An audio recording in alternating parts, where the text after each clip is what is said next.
I almost died in Ohio last year.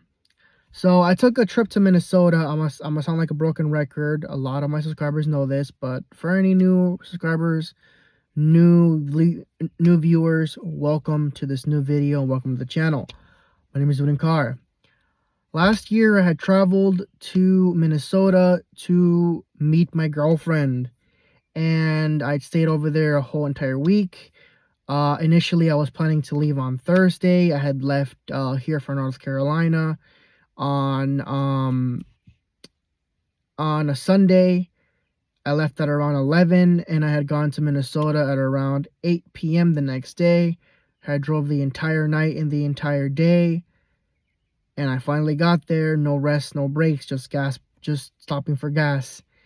And I remember very, very vividly wanting to come back that same Thursday of that week, but my girlfriend was like, no, stay till Friday.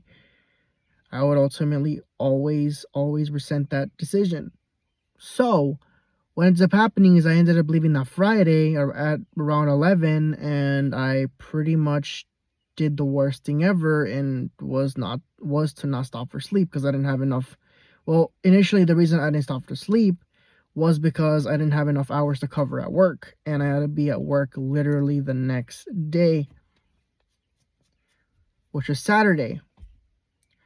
So right around getting to Ohio, I almost died because I kept on falling asleep on the wheel on the highway, and there was no places for me to even stop. There was no Love's truck stop. There was nothing. So the almost smartest thing that I could have really thought of was to stop somewhere in Ohio, and get myself a Starbucks cold brew drink from the gas station from a little jar. I went ahead and gulped that down sip by sip, but it was not helping at all. So I had remembered that my girlfriend had told me when I was on the way to her, when I was in Wisconsin, that if you open your windows, it would be a lot more easier for you not to fall asleep.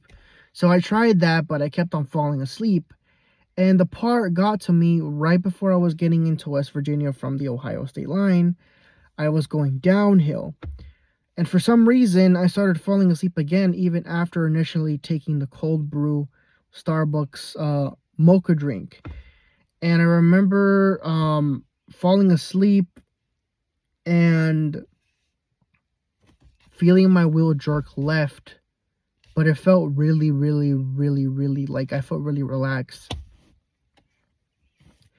And by the time I blinked and I opened my eyes, my car was literally going down the little median grass middle between both the opposite lanes,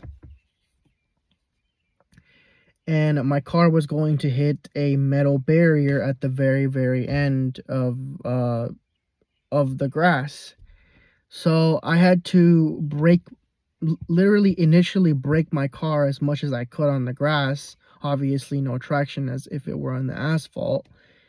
And I think I ended up getting a bunch of grass and dirt under my car.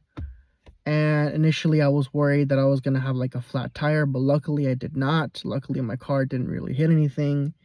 And I got my car back on the road, and I said, no, ultimately this could have gone downhill, or my car could have ended up on the opposite side of the highway, and a car could have hit me, or I could have went down a hill that I couldn't have never stopped myself from. So initially what I ended up doing is I ended up pretty much trying my best to stay awake, slapping myself until I could make it to Virginia. And I tried to rest at a gas station in Virginia, but initially to no avail. I remember having to go to the bathroom, but I had to hold it in until I got home or back to North Carolina. But initially, yeah, I luckily, thank to God, I survived. My mom was actually under the impression that I had brought my girlfriend with me back to North Carolina. So my mom's mind was at ease because she was under the impression that I had brought my girlfriend down from Minnesota. But that would have been really crazy to bring her down to North Carolina right after I just met her. So yeah, that's my story about how I almost died in Ohio. But yeah.